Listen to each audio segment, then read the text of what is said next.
మీ పంటి నొప్పి అంటే నిజంగా చిన్న సమస్యేనా, లేదా మీ టూత్ ఆల్రెడీ డయింగ్ అన్న సంకేతమా? చాలామంది పెయిన్ కిల్లర్స్ వేసుకుంటూ వీక్స్, మంత్స్ ఇలా డిలే చేస్తూ ఉంటారు. కానీ ఇనిషియల్గా సింపుల్ ఫిల్లింగ్తో అయిపోవాల్సిన ట్రీట్మెంట్ రూట్ కెనాల్ వరకు వెళ్తుంది. ఈరోజు నేను చెప్పబోయే 5 వార్నింగ్ సైన్స్లో ఏదైనా ఒకటి మీకు ఉంటే ఈ వీడియోని తప్పకుండా ఎండ్ వరకు చూడండి. Because it might save your natural tooth. Hi, this is doctor Sravanthi, cosmetic dentist. ఈ ఛానల్లో dental myths, facts, treatment options, smile care అన్నీ సింపుల్గా ఎక్స్ప్లెయిన్ చేస్తాను. అందరూ ఎక్కువగా అడిగే క్వశ్చన్, డాక్టర్ రూట్ కెనాల్ అవసరమా లేదా? అందుకే ఈ వీడియో. ఇక్కడ నేను చెప్పేది గూగుల్ ఇన్ఫర్మేషన్ కాదు, డైలీ పేషెంట్స్లో నేను చూసే రియల్ సైన్స్. అలాగే చివరిలో నేను ఒక రీజన్ చెప్తాను, దాన్ని చాలామంది ఇగ్నోర్ చేస్తారు, కానీ టూత్ లాస్కి అదే బిగ్గెస్ట్ రీజన్ అవుతుంది. ఫస్ట్ సైన్, తినేటప్పుడు షార్ప్ పెయిన్ వస్తుందా? మీరు ఏదైనా బైట్ చేసినప్పుడు లేదా హార్డ్ ఫుడ్ తీసుకున్నప్పుడు సడన్గా కరెంట్ షాక్ తగిలినట్టుగా పెయిన్ వస్తుందా? ఇది నార్మల్ సెన్సిటివిటీ కాదు. సమ్టైమ్స్ క్యావిటీ చాలా డీప్గా వెళ్ళి టూత్ నర్వ్ని రీచ్ అవుతుంది. అప్పుడు టూత్ నర్వ్ ఇన్ఫ్లేమ్ అవుతుంది. అందుకే ప్రెషర్ పడినప్పుడు పెయిన్ వస్తుంది. ఇక్కడ చాలామంది ఏం చేస్తారంటే, అరే ఈ సైడ్ నమలకుండా ఇంకో సైడ్ తింటాను అని చాలా రోజులు డిలే చేస్తారు. అదే బిగ్గెస్ట్ మిస్టేక్. దీనివల్ల మీ టూత్ ఇంకా పాడైపోతుంది, సేవ్ చేయడానికి కూడా వీలు కాదు. మీకు కూడా ఇలా జరిగిందా? If yes, visit your dentist immediately. Pain తగ్గింది, ప్రాబ్లం తగ్గిపోయిందని కాదు. యాక్చువల్లీ సడన్గా పెయిన్ తగ్గితే అది ఇంకా డేంజరస్. ఎందుకో ఇంకా సేపట్లో చెప్తాను. సెకండ్ సైన్, కోల్డ్ వాటర్ తాగినా, ఐస్ క్రీమ్ తిన్నా, హాట్ కాఫీ టీ తీసుకున్నా పెయిన్ వస్తుందా? అది 2 to 5 సెకండ్స్లో పోతే ఇట్స్ నార్మల్ సెన్సిటివిటీ. కానీ పెయిన్ 30 సెకండ్స్, 1 minute లేదా అంతకంటే ఎక్కువ ఉంటే టూత్ పల్ప్ ఆల్రెడీ ఎఫెక్ట్ అయి ఉండే ఛాన్స్ ఉంటుంది.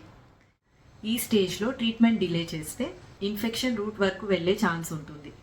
ఇక్కడ ఒక ఇంపార్టెంట్ పాయింట్, చాలామంది టూత్పేస్ట్ చేంజ్ చేస్తారు, సెన్సిటివ్ టూత్పేస్ట్ యూజ్ చేస్తారు. కొన్ని రోజులు పెయిన్ తగ్గుతుంది, కానీ ఇన్ఫెక్షన్ ఇన్సైడ్ కంటిన్యూ అవుతుంది. అందుకే సిమ్టమ్స్ తగ్గిందని ట్రీట్మెంట్ అవాయిడ్ చేయకండి. ఇప్పటి వరకు 2 సైన్స్ చూసాం, కానీ ఇప్పుడు చెప్పబోయే సైన్ చాలామంది ఇగ్నోర్ చేస్తారు. వాళ్ళు క్లినిక్కి వచ్చే సమయానికి డాక్టర్ టూత్ తీసేయాల్సిందేనా అని అడుగుతారు. వాళ్ళు అలా జరగకుండా ఉండాలంటే ఈ సైన్ని జాగ్రత్తగా వినండి. థర్డ్ సైన్, ఏమీ తినకపోయినా, ఏమీ తాగకపోయినా తనంతటా అదే పెయిన్ రావటం. ఎస్పెషల్లీ నైట్ టైంలో పెయిన్ ఎక్కువ వస్తుంది. మీరు నిద్రపోతుంటే ఒక్కసారిగా పంటి నొప్పితో లేస్తారు. పెయిన్ కిల్లర్ వేసుకుంటే కొన్ని గంటలు తగ్గుతుంది, మళ్ళీ వస్తుంది. ఇలా ఎందుకు జరుగుతుంది? ఎందుకంటే టూత్ నర్వ్లో ఇన్ఫ్లమేషన్ చాలా ఎక్కువ అవుతుంది. అప్పుడు బాడీ ప్రెషర్లో చేంజెస్ వల్ల రాత్రి సమయంలో పెయిన్ ఇంకా ఎక్కువ అవుతుంది. ఇది వెయిట్ అండ్ వాచ్ చేసే టైం కాదు, ప్రొఫెషనల్ డెంటల్ ఎగ్జామినేషన్ అవసరం. ఇక్కడ ఒక షాకింగ్ విషయం, కొంతమందికి సివియర్ పెయిన్ ఒక్కసారిగా పూర్తిగా తగ్గిపోతుంది.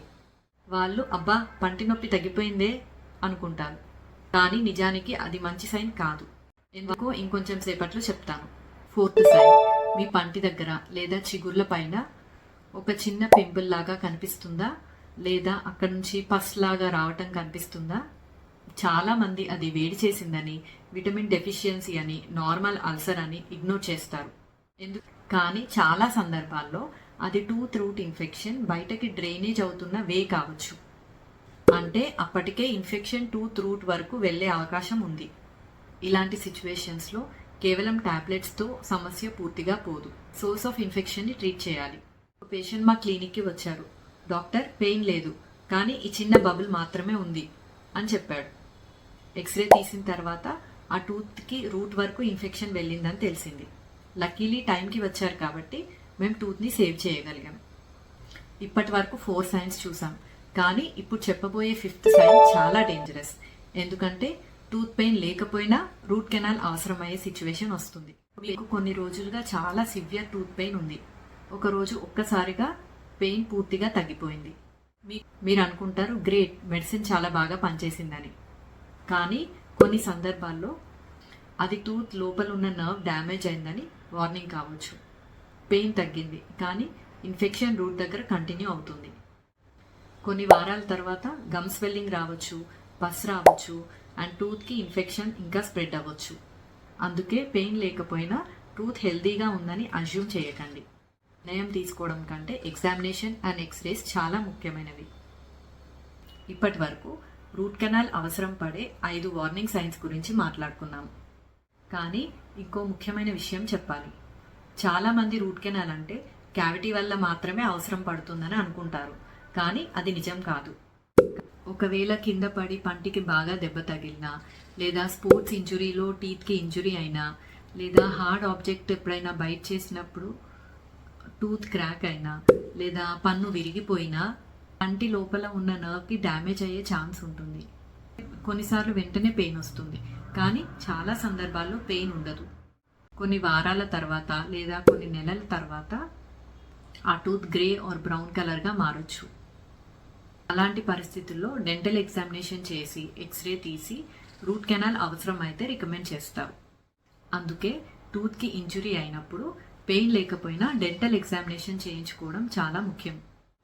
ఇప్పుడు ఒక పెద్ద డౌట్, డాక్టర్ రూట్ కెనాల్ అంటే ఏంటి? చాలా సింపుల్గా ఎక్స్ప్లెయిన్ చేస్తాను. మన టూత్ యొక్క అవుటర్ లేయర్ ఇనామెల్, దాని లోపల డెంటిన్ ఉంటుంది అండ్ దాని కింద పల్ప్ ఉంటుంది. ఈ పల్ప్లో నర్వ్స్ అండ్ బ్లడ్ వెజల్స్ ఉంటాయి.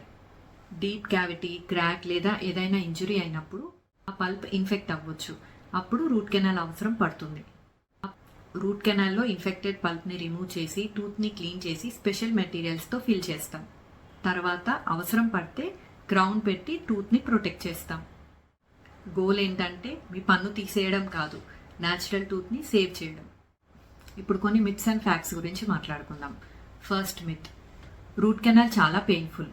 కానీ ఫ్యాక్ట్ ఏంటంటే root canal doesn't cause any pain, it removes the pain.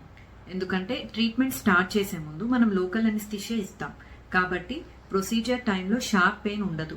Maximum కొంచెం ప్రెషర్ ఫీల్ అవ్వచ్చు అంతే. ట్రీట్మెంట్ కన్నా ట్రీట్మెంట్కి ముందున్న ఇన్ఫెక్షన్ పెయిన్ ఎక్కువగా ఉంటుంది. సెకండ్ మిత్, టూత్ తీసేస్తే సరిపోతుంది కదా. ఫ్యాక్ట్ ఏంటంటే న్యాచురల్ టూత్కి రీప్లేస్మెంట్ పూర్తిగా ఉండదు. అందుకే సేవ్ చేయగలిగితే మొదటి ప్రిఫరెన్స్ ఎప్పుడూ న్యాచురల్ టూతే. థర్డ్ మిత్, పెయిన్ లేదు అంటే ట్రీట్మెంట్ అవసరం లేదు. కానీ ఫ్యాక్ట్, కొన్ని ఇన్ఫెక్టెడ్ టీత్కి పెయిన్ ఉండకపోవచ్చు. అందుకే సిమ్టమ్స్తో పాటు క్లినికల్ ఎగ్జామినేషన్, ఎక్స్రే కూడా ఈక్వల్లీ ఇంపార్టెంట్. ఒక విషయం గుర్తుంచుకోండి, మన బాడీలో చాలా పార్ట్స్ని రీప్లేస్ చేయొచ్చు, కానీ న్యాచురల్ టూత్ని ఎంత ప్రిజర్వ్ చేయగలిగితే అంత మంచిది. చిన్న క్యావిటీ ఉన్నప్పుడు ఫిల్లింగ్, కొంచెం డిలే అయితే రూట్ కెనాల్, మరింత డిలే అయితే extraction. So early treatment is always best. చాలా మందికి ఉండే డౌట్ ఏంటంటే రూట్ కెనాల్ తర్వాత క్రౌన్ ఖచ్చితంగా పెట్టుకోవాలా అని. అన్ని టీత్కి కాదు, బ్యాక్ టీత్కి చాలా సందర్భాల్లో క్రౌన్ రికమెండ్ చేస్తాం. ఎందుకంటే ట్రీట్మెంట్ తర్వాత టూత్ వీక్ అయిపోతుంది. క్రౌన్ వల్ల టీత్కి ప్రొటెక్షన్ ఎక్కువగా ఉంటుంది.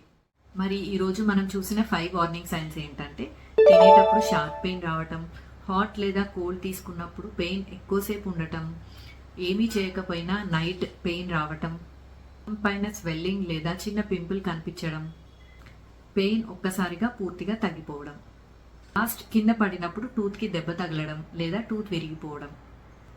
ఈ సైన్స్లో 1 ఉన్నా 2 ఉన్నా మీకు రూట్ కెనాల్ ఖచ్చితంగా అవసరమని కాదు. దానికి సరైన సమాధానం ఎగ్జామినేషన్ మరియు ఎక్స్రేస్ తర్వాతనే తెలుస్తుంది. ఒక విషయం మాత్రం గుర్తుంచుకోండి, పెయిన్ వచ్చిన తర్వాత ట్రీట్మెంట్ చేయించుకోవడం కంటే పెయిన్ రాకముందే ప్రాబ్లమ్ని గుర్తించడం చాలా మంచిది. ఎర్లీ డయాగ్నోసిస్ వల్ల మీ న్యాచురల్ టూత్ని సేవ్ చేసుకునే ఛాన్సెస్ ఎక్కువగా ఉంటాయి. ఈ వీడియో మీకు యూజ్ అయిందని అనుకుంటున్నాను. ఇఫ్ ఎస్, సేవ్ చేసుకోండి. మీకు ఎప్పుడైనా రూట్ కెనాల్ ఎక్స్పీరియన్స్ ఉంటే కామెంట్స్లో షేర్ చేయండి.